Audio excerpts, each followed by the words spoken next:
السلام علیکم دوستوں، میں ہوں کاشف قمر اور آپ موجود ہیں اسلامک نیٹ ورک پہ۔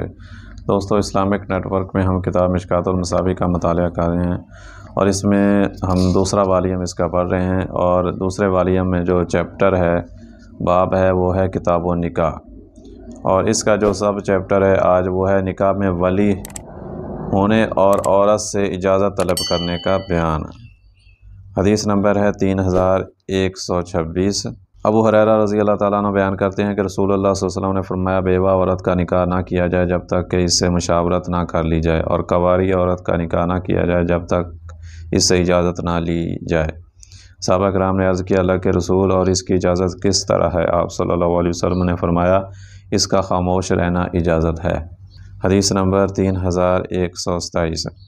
ابن عباس رضی اللہ تعالیٰ عنہ سے روایت ہے کہ نبی صلی اللہ علیہ وسلم نے فرمایا، بیوہ اپنی ذات کے بارے میں اپنے ولی سے زیادہ حقدار ہے، جبکہ کنواری سے اس کی ذات کے بارے میں اجازت طلب کی جائے گی اور اس کا خاموش رہنا اس کی اجازت ہے۔ ایک روایت میں ہے، آپ صلی اللہ علیہ وسلم نے فرمایا، بیوہ اپنی ذات کے بارے میں اپنے ولی سے زیادہ حقدار ہے، جبکہ کنواری سے اجازت طلب کی جائے گی اور اس کا خاموش رہنا اس کی اجازت ہے۔ ایک دوسری روایت میں ہے کہ آپ صلی اللہ علیہ وسلم نے فرمایا، بیوہ اپنی ذات کے بارے میں اپنی ولی سے زیادہ حقدار ہے، جبکہ کنواری کے متعلق اس کا والد اس سے اجازت طلب کرے گا اور اس کا خاموش رہنا اس کی اجازت ہے۔ حدیث نمبر 3128۔ خنسہ بنت خزام رضی اللہ تعالیٰ عنہا سے روایت ہے کہ وہ بیوہ تھیں اور ان کے والد نے ان کی شادی کر دی۔ خنسہ نے اسے ناپسند کیا تو وہ رسول اللہ صلی اللہ علیہ وسلم کی خدمت میں آئیں تو آپ صلی اللہ علیہ وسلم نے ان کا نکاح فسخ کر دیا، اور ابن ماجہ کی روایت میں ہے، اس کا والد کا کیا ہوا نکاح فسخ کر دیا۔ حدیث نمبر 3129۔ عائشہ رضی اللہ تعالیٰ عنہا سے روایت ہے کہ نبی صلی اللہ علیہ وسلم نے ان سے شادی کی تو ان کی عمر 7 برس تھی۔ آپ صلی اللہ علیہ وسلم کے گھر ان کی رخصتی ہوئی تب ان کی عمر 9 برس تھی اور ان کے کھلونے ان کے ساتھ تھے، اور جب آپ صلی اللہ علیہ وسلم نے وفات پائی تو ان کی عمر 18 برس تھی۔ حدیث نمبر 3130۔ ابو موسیٰ رضی اللہ تعالیٰ عنہ نبی صلی اللہ علیہ وسلم سے روایت کرتے ہیں، آپ صلی اللہ علیہ وسلم نے فرمایا، ولی کے بغیر نکاح نہیں۔ حدیث نمبر 3131۔ عائشہ رضی اللہ تعالیٰ عنہ سے روایت ہے کہ رسول اللہ صلی اللہ علیہ وسلم نے فرمایا، جو عورت اپنے ولی کی اجازت کے بغیر اپنا نکاح کرے تو اس کا نکاح باطل ہے، اس کا نکاح باطل ہے اور اس کا نکاح باطل ہے۔ اگر اس مرد نے اس سے جماع کیا تو وہ مہر کی حقدار ہے، کیونکہ اس نے اس سے مباشرت کی ہے۔ اگر وہ ولی اختلاف کریں تو جس کا ولی نہ ہو تو سلطان بادشاہ اس کا ولی ہے۔ حدیث نمبر 3132۔ ابن عباس سے روایت ہے کہ نبی صلی اللہ علیہ وسلم نے فرمایا، زانیہ وہ ہے جو گواہ کے بغیر اپنا نکاح کرے۔ درست بات یہ ہے کہ یہ ابن عباس رضی اللہ تعالیٰ عنہ کا قول ہے۔ حدیث نمبر 3131۔ 3133۔ ابو ہریرہ رضی اللہ تعالیٰ عنہ بیان کرتے ہیں کہ رسول اللہ صلی اللہ علیہ وسلم نے فرمایا، یتیم لڑکی سے اس کی ذات کے بارے میں اجازت لی جائے گی، اگر وہ خاموش رہے تو پھر یہی اس کی اجازت ہے، اگر وہ انکار کر دے تو پھر اس پر زیادتی نہ کی جائے۔ حدیث نمبر 3134۔ امام دارمی نے اسے ابو موسیٰ سے روایت کیا ہے۔ حدیث نمبر 3135۔ جابر رضی اللہ تعالیٰ عنہ نبی صلی اللہ علیہ وسلم سے روایت کرتے ہیں کہ آپ صلی اللہ علیہ وسلم نے فرمایا، جو غلام اپنے آقا کی اجازت کے بغیر شادی کرے تو وہ زانی ہے۔ حدیث نمبر 3136۔ ابن عباس رضی اللہ تعالیٰ عنہ بیان کرتے ہیں کہ ایک نابالغہ لڑکی رسول اللہ صلی اللہ علیہ وسلم کی خدمت میں حاضر ہوئی اور اس نے عرض کیا کہ اس کے والد نے اس کی شادی کر دی ہے، جبکہ وہ اسے ناپسند کرتی ہے۔ نبی صلی اللہ علیہ وسلم نے اسے شادی برقرار رکھنے یا فسخ کرنے کا اختیار دیا۔ حدیث نمبر 3138۔ ابو ہریرہ رضی اللہ تعالیٰ عنہ بیان کرتے ہیں کہ رسول اللہ صلی اللہ علیہ وسلم نے فرمایا، کوئی عورت دوسری عورت کا نکاح نہ کرائے اور نہ کوئی عورت خود اپنا نکاح کرائے، کیونکہ وہ زانیہ ہے جو اپنا نکاح خود کرتی ہے۔ حدیث نمبر 3138۔ ابو سعید اور ابن عباس رضی اللہ تعالیٰ عنہما بیان کرتے ہیں کہ رسول اللہ صلی اللہ علیہ وسلم نے فرمایا، جس کے ہاں بچہ پیدا ہو تو اسے چاہیے کہ وہ اس کا اچھا نام رکھے اور اسے ادب سکھائے، اور جب وہ بالغ ہو جائے تو اس کی شادی کر دے۔ اگر وہ بالغ ہو جائے اور وہ والد اس کی شادی نہ کرے اور وہ کسی گناہ زنا وغیرہ کا ارتکاب کر لے تو اس کا گناہ اس کے والد پر ہے۔ حدیث نمبر 3139۔ عمر بن خطاب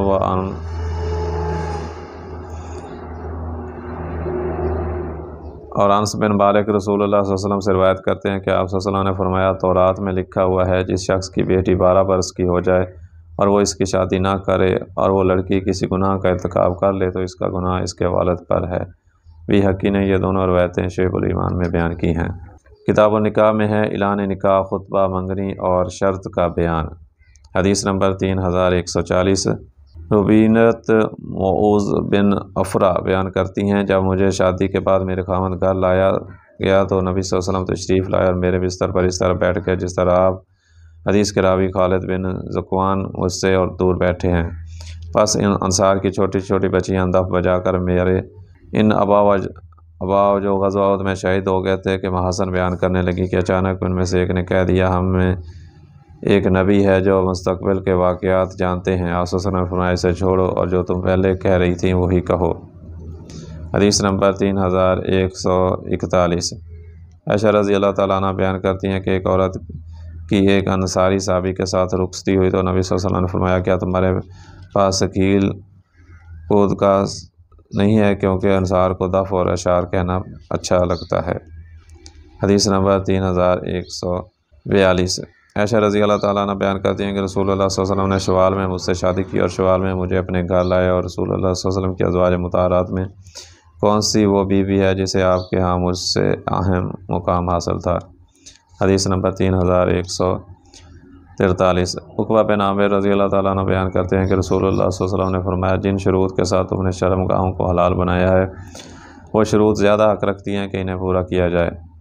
حدیث نمبر 3144۔ ابو ہریرہ رضی اللہ تعالیٰ عنہ بیان کرتے ہیں کہ رسول اللہ صلی اللہ علیہ وسلم نے فرمایا، آدمی اپنے مسلمان بھائی کے پیغام نکاح پر پیغام نکاح نہ بھیجے حتیٰ کہ وہ نکاح کر لے یا چھوڑ دے۔ حدیث نمبر 3145۔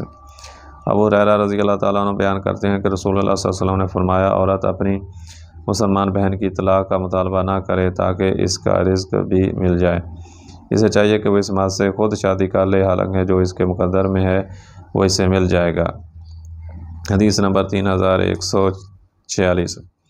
ابن عمر سے روایت ہے کہ رسول اللہ صلی اللہ علیہ وسلم نے نکاح شغار سے منع فرمایا، اور شغار یہ ہے کہ آدمی اپنی بیٹی کی شادی اس شرط پر کرے کہ دوسرا آدمی اپنی بیٹی کی شادی اس سے کر دے اور دونوں کے درمیان مہر نہ ہو۔ اور مسلم کی روایت میں ہے کہ آپ صلی اللہ علیہ وسلم نے فرمایا، اسلام میں شغار بٹے کا نکاح نہیں۔ حدیث نمبر 3147۔ علی رضی اللہ تعالیٰ عنہ سے روایت ہے کہ رسول اللہ صلی اللہ علیہ وسلم نے غزوہ خیبر کے موقع پر عورتوں سے متع کرنے اور گھریلو گدوں کا گوشت کھانے سے منع فرمایا۔ حدیث نمبر 3148۔ سلمہ بن عقوب بیان کرتے ہیں کہ رسول اللہ صلی اللہ علیہ وسلم نے غزوہ اوطاس کے موقع پر 3 روز کے لیے متع کی اجازت دی، پھر اس سے منع فرما دیا۔ حدیث نمبر 3149۔ عبداللہ بن مسعود بیان کرتے ہیں کہ رسول اللہ صلی اللہ علیہ وسلم نے ہمیں نماز میں تشہد پڑھنا سکھائی اور حاجت نکاح وغیرہ میں تشہد سکھائی۔ اور راوی بیان کرتے ہیں کہ نماز میں تشہد کے الفاظ یہ ہیں، التحیات للہ والصلوات والطیبات والسلام علیک ایھا النبی ورحمۃ اللہ وبرکاتہ، السلام علینا وعلی عباد اللہ الصالحین، اشہد ان لا الہ الا اللہ واشہد ان محمدا عبدہ ورسولہ۔ قولی، بدنی اور مالی عبادتیں اللہ کے لیے ہیں۔ اے نبی، آپ صلی اللہ علیہ وسلم پر سلامتی، اللہ کی رحمت اور اس کی برکات ہوں، ہم پر اور اللہ کے نیک بندوں پر سلامتی ہو۔ میں گواہی دیتا ہوں کہ اللہ کے سوا کوئی معبود برحق نہیں، اور میں گواہی دیتا ہوں کہ محمد صلی اللہ علیہ وسلم اس کے بندے اور اس کے رسول ہیں۔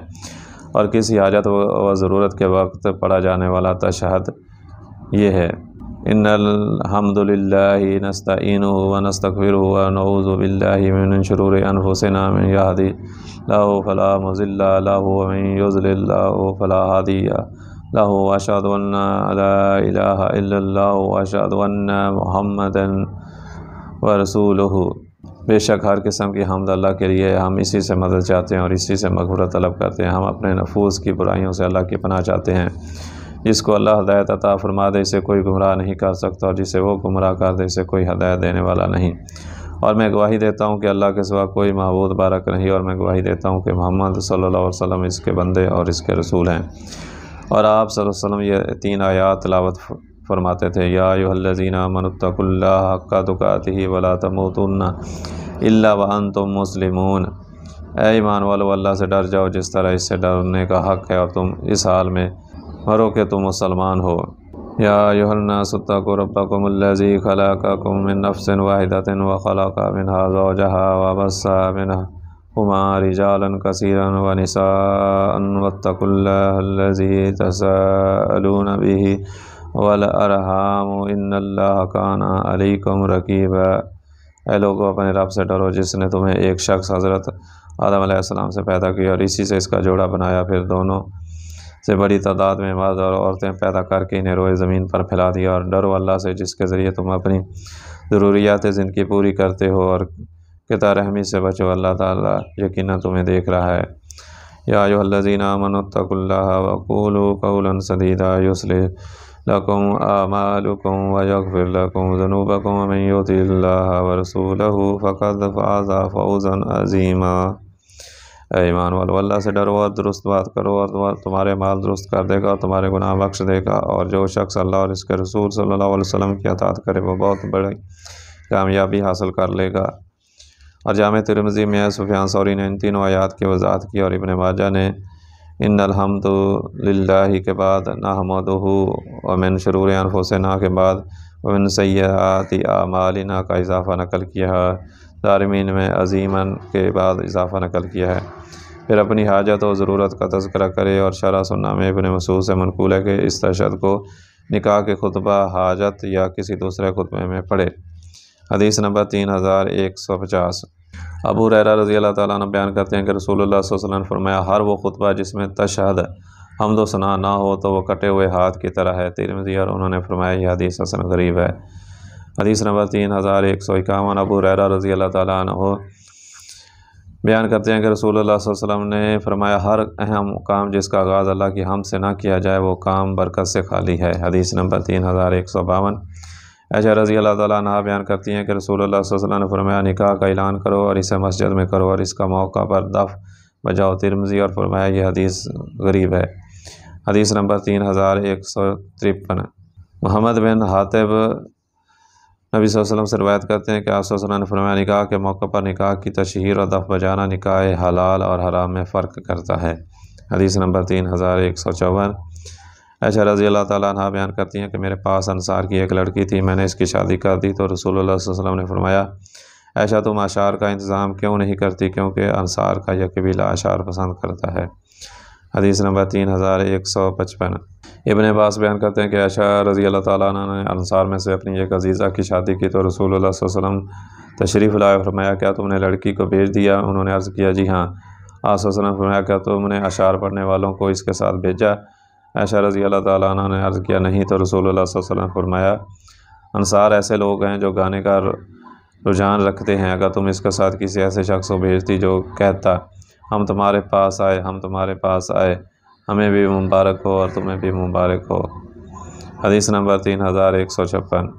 سمرہ رضی اللہ تعالیٰ عنہ سے روایت ہے کہ رسول اللہ صلی اللہ علیہ وسلم نے فرمایا، جس عورت کی شادی دو ولی کر دیں تو ان دونوں میں سے پہلے والے کے نکاح میں ہوگی، اور جو شخص دو آدمیوں سے بھی کرے تو وہ ان میں سے پہلے کے لیے ہے۔ حدیث نمبر 3157۔ ابن مسعود رضی اللہ تعالیٰ عنہ بیان کرتے ہیں کہ ہم رسول اللہ صلی اللہ علیہ وسلم کے ساتھ جہاد میں شریک ہوتے تھے اور ہمارے ساتھ عورتیں نہیں ہوتی تھیں، ہم نے عرض کیا کیا ہم خصی نہ ہو جائیں؟ آپ صلی اللہ علیہ وسلم نے ہمیں اس سے منع فرمایا، پھر آپ نے ہمیں متاع کرنے کی رخصت عطا فرمائی۔ ہمیں سے کوئی شخص کپڑے کے عوض ایک مدت تک کسی عورت سے نکاح کرتا۔ پھر عبداللہ رضی اللہ تعالیٰ نے یہ آیت تلاوت فرمائی، اے مومنو پاکیزہ چیزوں کو جو اللہ نے تمہارے لیے حلال کی ہیں حرام قرار نہ دو۔ حدیث نمبر 3158۔ ابن عباس رضی اللہ تعالیٰ عنہ بیان کرتے ہیں کہ متع اسلام کے ابتدائی دور میں تھا، وہ اس طرح کہ آدمی شہر میں جاتا اور اس کی وہاں جان پہچان نہ ہوتی تو وہ اپنے قیام کے اندازے کے مطابق عورت سے شادی کر لیتا تو وہ اس کے سامان کی حفاظت کرتی اور اس کے لیے کھانا تیار کرتی، حتیٰ کہ جب یہ آیت نازل ہوئی مگر اپنی بیویوں پر یا اپنی لونڈیوں پر، ابن عباس نے فرمایا ان دونوں بیوی اور لونڈی کی شرمگاہ کے سوا ہر شرمگاہ حرام ہے۔ حدیث نمبر 3159۔ عامر بن سعد رضی اللہ تعالیٰ عنہ بیان کرتے ہیں کہ میں ایک شادی کے موقع پر قرظہ بن کعب اور ابو مسعود انصاری کے پاس گیا تو دیکھا کہ چھوٹی بچیاں گا رہی تھیں۔ میں نے کہا رسول اللہ کے ساتھیوں اور بدر کے غازیوں تمہارے پاس یہ ہو رہا ہے؟ ان دونوں نے فرمایا اگر تم چاہو تو ہمارے پاس بیٹھ کر سنو، اگر تم چاہو تو جاؤ، کیونکہ شادی کے موقع پر گانے کے متعلق ہمیں اجازت دی گئی ہے۔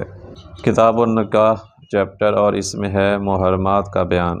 حدیث نمبر 3160 ابو ہریرہ رضی اللہ تعالیٰ عنہ بیان کرتے ہیں کہ رسول اللہ صلی اللہ علیہ وسلم نے فرمایا عورت اور اس کی پھوپھی نیز عورت اور اس کی خالہ کو نکاح میں اکٹھا نہ کیا جائے، یعنی پھوپھی، بھتیجی اور خالہ بھانجی ایک وقت میں ایک آدمی کی بیوی یا نہیں ہو سکتی۔ حدیث نمبر 3161 عائشہ رضی اللہ تعالیٰ عنہ بیان کرتی ہیں کہ رسول اللہ صلی اللہ علیہ وسلم فرمایا دودھ پینے سے وہ رشتے حرام ہو جاتے ہیں جو نسب سے حرام ہوتے ہیں۔ حدیث نمبر 3162 عائشہ رضی اللہ تعالیٰ عنہ بیان کرتی ہیں کہ میرے رضائی چچا آئے، انہوں نے میرے پاس آنے کی اجازت طلب کی تو میں نے انہیں اجازت دینے سے انکار کر دیا کہ حتیٰ کہ میں رسول اللہ صلی اللہ علیہ وسلم سے دریافت کر لوں۔ رسول اللہ صلی اللہ علیہ وسلم تشریف لائے، میں نے آپ سے دریافت کیا تو آپ صلی اللہ علیہ وسلم نے فرمایا بلا شبہ وہ تمہارا چچا ہے، لہٰذا اسے اجازت دے دو۔ وہ بیان کرتی ہے میں نے آپ سے عرض کیا اللہ کے رسول مجھے تو عورت نے دودھ پلایا ہے، مرد نے تو مجھے دودھ نہیں پلایا۔ رسول اللہ صلی اللہ علیہ وسلم نے فرمایا بلا شبہ وہ تمہارا چچا ہے، لہٰذا وہ تمہارے پاس آ سکتا ہے، اور یہ ہم پر پردہ کے احکام نازل ہونے سے بعد کا واقعہ ہے۔ حدیث نمبر 3163 علی رضی اللہ تعالیٰ عنہ سے روایت ہے کہ انہوں نے عرض کیا اللہ کے رسول کیا آپ اپنے چچا حمزہ رضی اللہ تعالیٰ عنہ کی بیٹی کے بارے میں رغبت رکھتے ہیں؟ وہ قریش کی سب سے زیادہ حسین و جمیل لڑکی ہے۔ آپ صلی اللہ علیہ وسلم نے انہیں فرمایا کیا تمہیں معلوم نہیں کہ حمزہ میرے رضائی بھائی ہیں اور اللہ کی رضاعت کی وجہ سے وہ رشتے حرام کیے ہیں جو اس نے نسب کی وجہ سے حرام کیے ہیں۔ حدیث نمبر 3164 فضل بیان کرتی ہیں کہ نبی صلی اللہ علیہ وسلم نے فرمایا ایک مرتبہ یا دو مرتبہ دودھ پینا حرمت ثابت نہیں کرتا۔ حدیث نمبر 3165 اور عائشہ رضی اللہ تعالیٰ عنہ سے مروی ہے، حدیث میں ہے کہ ایک مرتبہ دو مرتبہ دودھ چوسنے سے حرمت واقع نہیں ہوتی۔ حدیث نمبر 3166 اور فضل سے مروی دوسری حدیث میں ہے ایک یا دو مرتبہ دودھ پینے سے حرمت واقع نہیں ہوتی۔ تینوں روایات صحیح مسلم کی ہیں۔ حدیث نمبر 3167 عائشہ رضی اللہ تعالیٰ عنہ بیان کرتی ہیں کہ قرآن میں یہ حکم نازل ہوا تھا کہ 10 مرتبہ دودھ پینے سے حرمت واقع ہوتی ہے، پھر وہ حکم 5 مرتبہ پینے کی قید کے ساتھ منسوخ کر دیا گیا۔ رسول اللہ صلی اللہ علیہ وسلم نے جس وقت وفات پائی تو اس وقت تک 5 مرتبہ دودھ پینے والی آیت قرآن میں پڑھی جاتی تھی۔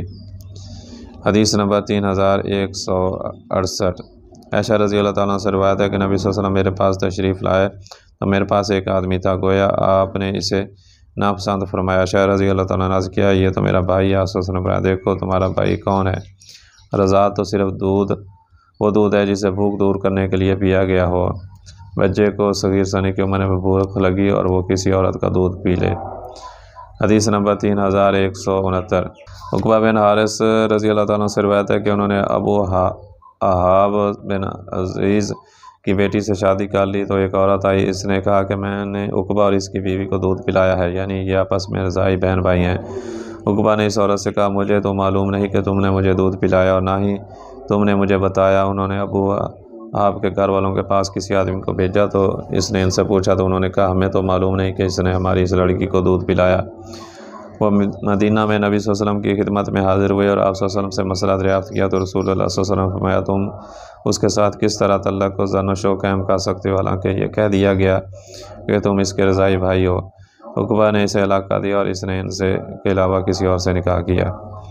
حدیث نمبر 3170 ابو سعید خدری سے روایت ہے کہ رسول اللہ صلی اللہ علیہ وسلم نے حنین کے دن اوطاس کی طرف ایک لشکر روانہ کیا تو ان کا دشمن سے آمنا سامنا ہوا۔ انہوں نے ان سے قتال کیا اور وہ ان پر غالب آ گئے اور انہوں نے کچھ خواتین گرفتار کر لیں۔ نبی صلی اللہ علیہ وسلم کی بعض صحابہ نے ان لونڈیوں میں سے ان کے مشرک آمدوں کے موجود ہونے کی وجہ سے جمع کرنے میں حرج محسوس کیا تو اللہ تعالیٰ نے اس کے متعلق یہ آیت نازل فرمائی اور شادی شدہ عورتیں تم پر حرام کی گئی ہیں مگر تمہاری لونڈیاں، یعنی جب ان کی عدت مکمل ہو جائے تو پھر وہ تمہارے لیے حلال ہیں۔ حدیث نمبر 3171 ابو ہریرہ رضی اللہ تعالیٰ عنہ سے روایت ہے کہ رسول اللہ صلی اللہ علیہ وسلم نے منع فرمایا کہ ایسی عورت سے نکاح کیا جائے جس کی پھوپھی اس کے نکاح میں پہلے سے ہو یا پھوپھی سے اس کے بھتیجے کے ہوتے ہوئے نکاح نہ کیا جائے۔ اس طرح خالہ اور بھانجی کا یا بھانجی اور خالہ کو ایک ساتھ ایک مرد کے نکاح میں جمع نہ کیا جائے۔ نیز رشتے میں چھوٹی مثلاً بھتیجی بھانجی اور اس کا بڑی پر اور بڑی کا چھوٹی پر نکاح کرنے سے منع فرمایا۔ حدیث نمبر 3172 برا بن عازب بیان کرتے ہیں کہ میرے ماموں ابو بردہ بن نیار پرچم اٹھائے میرے پاس سے گزرے تو میں نے کہا آپ کہاں جا رہے ہیں؟ انہوں نے کہا مجھے نبی صلی اللہ علیہ وسلم نے ایک آدمی کی طرف بھیجا ہے جس نے اپنے باپ کی بیوی سے شادی کی ہے تاکہ میں اس کا اثر آپ کی خدمت میں پیش کروں۔ اسے ترمذی اور ابو داؤد نے روایت کیا ہے۔ ابو داؤد نسائی ابن ماجہ اور دارمی کی روایت میں ہے کہ آپ صلی اللہ علیہ وسلم نے مجھے حکم فرمایا کہ میں اسے قتل کر دوں اور اس کا مال لے لوں، اور اس روایت میں ہے کہ میرے ماموں کے بجائے میرے چچا کا لفظ ہے۔ حدیث نمبر 3173۔ ام سلمہ رضی اللہ تعالیٰ عنہ بیان کرتی ہیں کہ رسول اللہ صلی اللہ علیہ وسلم نے فرمایا، وہ رضاعت باعث حرمت ہے جو براہ راست چھاتیوں سے دودھ پی کر بھوک مٹا کر انتڑیاں کھول دے، اور یہ رضاعت دودھ چھڑانے سے پہلے ہو۔ حدیث نمبر 3174۔ حجاج بن حجاج اسلمی اپنے والد سے روایت کرتے ہیں، انہوں نے عرض کیا، اللہ کے رسول مجھ سے کس طرح حق کے رضاعت ادا ہو سکتا ہے؟ آپ صلی اللہ علیہ وسلم نے فرمایا، رضائی ماں کو غلام یا لونڈی دینے سے۔ حدیث نمبر 3175۔ ابو طفیل غنوی بیان کرتے ہیں کہ میں نبی صلی اللہ علیہ وسلم کی خدمت میں حاضر تھا کہ ایک عورت آئی، نبی صلی اللہ علیہ وسلم نے اپنی چادر بچھائی حتیٰ کہ وہ اس پر بیٹھ گئی، جب وہ چلی گئی تو بتایا گیا کہ اس خاتون نے نبی صلی اللہ علیہ وسلم کو دودھ پلایا تھا۔ آپ صلی اللہ علیہ وسلم کی رضائی والدہ ہیں۔ حدیث نمبر 3176۔ ابن عمر سے روایت ہے کہ غیلان بن سلمہ ثقفی نے اسلام قبول کیا اور اس کی دور جاہلیت میں 10 بیویاں تھیں، وہ بھی ان کے ساتھ ہی مسلمان ہوگی۔ نبی صلی اللہ علیہ وسلم نے فرمایا، 4 رکھ لو اور باقی فارغ کر دو۔ حدیث نمبر 3177۔ نوفل بن معاویہ بیان کرتے ہیں کہ میں نے اسلام قبول کیا تو اس وقت میری 5 بیویاں تھیں، میں نے نبی صلی اللہ علیہ وسلم سے مسئلہ دریافت کیا تو آپ صلی اللہ علیہ وسلم نے فرمایا، 1 کو چھوڑ دو اور 4 رکھ لو۔ میں نے ان میں سے اپنی سب سے پہلی بیوی جو کہ 5 تھی اور 60 سال سے میری رفیقہ حیات تھی خود سے جدا کر دیا۔ حدیث نمبر 3178۔ ضحاک بن فیروز ویلی اپنے والد سے روایت کرتے ہیں، انہوں نے کہا، میں نے عرض کیا، اللہ کے رسول میں نے اسلام قبول کر لیا ہے اور 2 بہنیں میرے نکاح میں ہیں۔ آپ صلی اللہ علیہ وسلم نے فرمایا، ان دونوں میں سے جسے چاہو اختیار کر لو، دوسری کو چھوڑ دو۔ حدیث نمبر 3179۔ ابن عباس بیان کرتے ہیں کہ ایک عورت نے اسلام قبول کیا اور اس نے شادی کر لی، اتنے میں اس کا پہلا خاوند نبی صلی اللہ علیہ وسلم کی خدمت میں حاضر ہوا تو اس نے عرض کیا، اللہ کے رسول میں اسلام قبول کر چکا ہوں اور اس عورت کو میرے اسلام قبول کرنے کا علم ہے۔ رسول اللہ صلی اللہ علیہ وسلم نے اس عورت کو اس کے دوسرے خاوند سے لے کر اس کے پہلے خاوند کو واپس کر دیا، اور ایک روایت میں ہے کہ اس نے عرض کیا، اس عورت نے میرے ساتھ ہی اسلام قبول کیا ہے۔ آپ صلی اللہ علیہ وسلم نے اس عورت کو اس کے حوالے کر دیا۔ حدیث نمبر 3180۔ شرح سنہ میں مروی ہے کہ نبی صلی اللہ علیہ وسلم نے کتنی ہی عورتوں کو پہلے نکاح پر ہی ان کے خاوندوں کی طرف لوٹا دیا جب انہوں نے اسلام قبول کر لیا، اگرچہ ایک وقت تک ان کا دین اور رہن سہن ایک دوسرے سے الگ رہا۔ ان میں ولید بن مغیرہ کی بیٹی ہے جو کہ صفوان بن امیہ کے نکاح میں تھی، فتح مکہ کے روز وہ مسلمان ہو گئی جبکہ ان کا خاوند اسلام قبول کرنے سے بھاگ گیا۔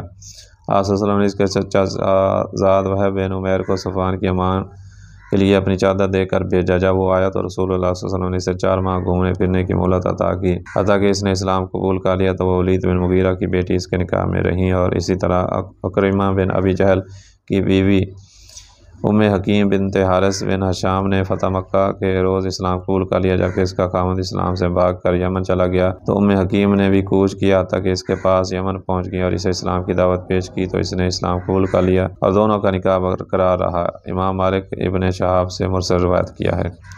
حدیث نمبر 3181۔ ابن عباس بیان کرتے ہیں کہ 7 رشتے نسب کی وجہ سے حرام ہیں اور 7 نکاح کی وجہ سے، پھر انہوں نے یہ تلاوت فرمائی، تم پر تمہاری مائیں حرام کر دی گئی ہیں۔ حدیث نمبر 3182۔ عمر بن شعیب اپنے والد سے اور وہ اپنے دادا سے روایت کرتے ہیں کہ رسول اللہ صلی اللہ علیہ وسلم نے فرمایا، جس آدمی نے کسی عورت سے نکاح کیا اور اس سے صحبت کی تو پھر اس کے لیے اس عورت کی بیٹی سے نکاح کرنا حلال نہیں، اور اگر اس نے اس کے ساتھ تعلق زن و شو قائم نہیں کیا تو پھر وہ اس کی بیٹی سے نکاح کر سکتا ہے، اور جس آدمی نے کسی عورت سے نکاح کیا تو پھر اب اس کے لیے اس کی ماں سے نکاح کرنا حلال نہیں، خواہ اس نے اس سے تعلق زن و شو قائم کیا ہو یا نہ کیا ہو۔ امام ترمذی نے فرمایا، یہ حدیث اسناد کے حوالے سے صحیح نہیں، اور مسند بن صباح سے عمر بن شعیب سے اور روایت کیا، اور ان دونوں کو حدیث میں ضعیف قرار دیا گیا ہے۔ تو دوستو یہ تھی آج کی ویڈیو، امید ہے کہ یہ ویڈیو آپ کو پسند آئی ہوگی۔ اگر ویڈیو پسند آئی ہے تو اس کو لائک کریں اور اپنے دوستوں کے ساتھ شیئر بھی کریں، اور اگر آپ کو ہمارا یہ چینل پسند ہے تو اس کو سبسکرائب کر لیں تاکہ ہر نئی آنے والے ویڈیو ایک نوٹیفیکیشن کے ذریعے آپ تک پہنچ سکے۔ آئندہ ویڈیو تک کے لیے اللہ حافظ۔